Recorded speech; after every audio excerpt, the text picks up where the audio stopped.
We finally got a Republican to admit we should look at ready access to guns. There was a horrific shooting yesterday in Minnesota.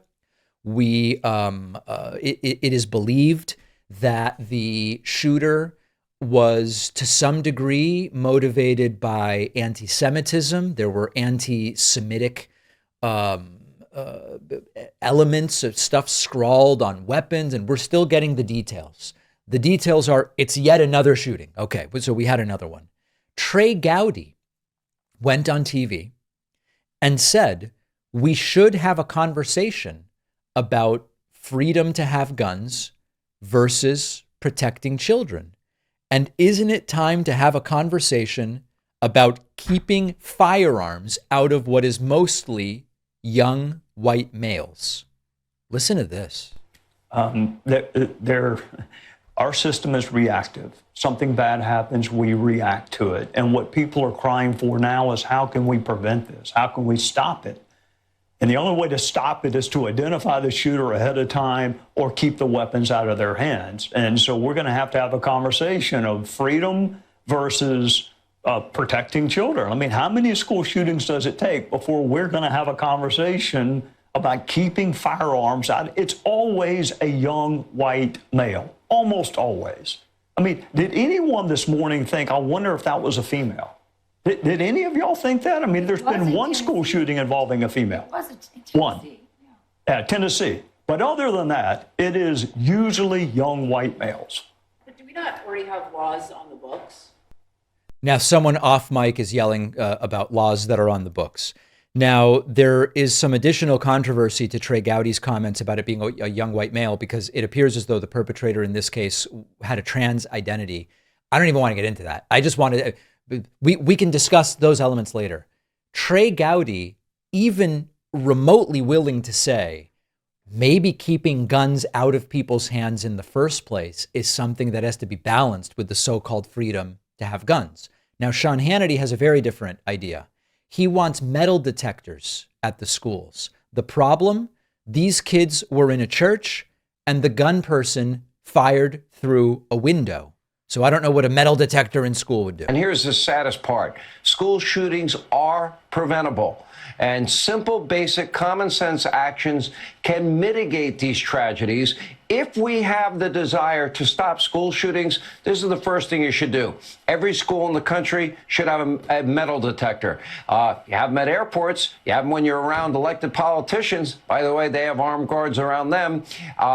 You have to control the entry of kids and the perimeter around every school. And by the way I would do it, I would hire retired military, trained, law enforcement, retired, with concealed carries. They should be in every school in the country, along with metal detectors, along with a secure perimeter. Now, for these people that you hire, you could even do it and not pay them.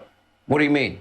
Hannity, everyone's going to work. All right, Hannity now is talking about volunteer people or whatever the case may be. We have a situation here where there is one side that never wants to talk about the gun aspect. It's either the doors that were unlocked, that's the problem per Ted Cruz, or it's there was no metal detector, or it's mental illness, or it's video games, or it's woke, or whatever the case may be. At a certain point, if the tool that continually is used is guns, we've got to look at access to the tool. Now, I'm the first to tell you, mental illness is often a component. Most mentally ill people, as loosely defined, are never violent. Most. Sometimes mental illness is an issue.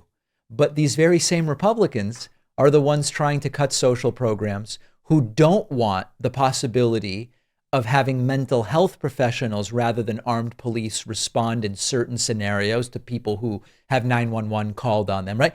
These are the people who insist when we want to talk about guns, the problem is mental illness. But when we want to talk about funding programs to treat mental illness, they say, no, we don't have the money for that. Let's actually strip care from people. So I'm not pretending that Trey Gowdy is now the ultimate arbiter of truth on gun safety and regulations and gun violence. But he's at least at the point where he's ready to say all of the talk about freedom, the freedom to have guns, right? The Second Amendment as the highest and most, the top priority virtue is freedom to have guns. There has to be some balance, and that balance may be keeping guns out of the hands of certain people. Maybe we're turning a corner in terms of this discussion with Republicans, but I don't really think so. Your personal data is everywhere, and you might not even know. People search sites and data brokers are quietly publishing your name, address, phone number, even things like property records, political views. It is not just creepy, it's dangerous because scammers and fraudsters and shady marketers can use this information every day. Our sponsor, Incogni, solves the problem for you. Incogni contacts the data broker sites on your behalf and forces them to delete your data. The data brokers are legally obligated to comply, and Incogni handles the entire process for you. Incogni is now taking this even further with their custom removals feature included in the unlimited plan. They've got their 250 plus sites where removal is automated, but if you find your information anywhere else, you can custom submit that and they will have it removed manually. This is serious protection. Using Incogni can cut way down on the spam calls and the messages that you get. Fewer risks, more control over your identity. Try it risk-free for 30 days and get 60% off an annual plan when you go to incogni.com/Pakman. The link is in the description.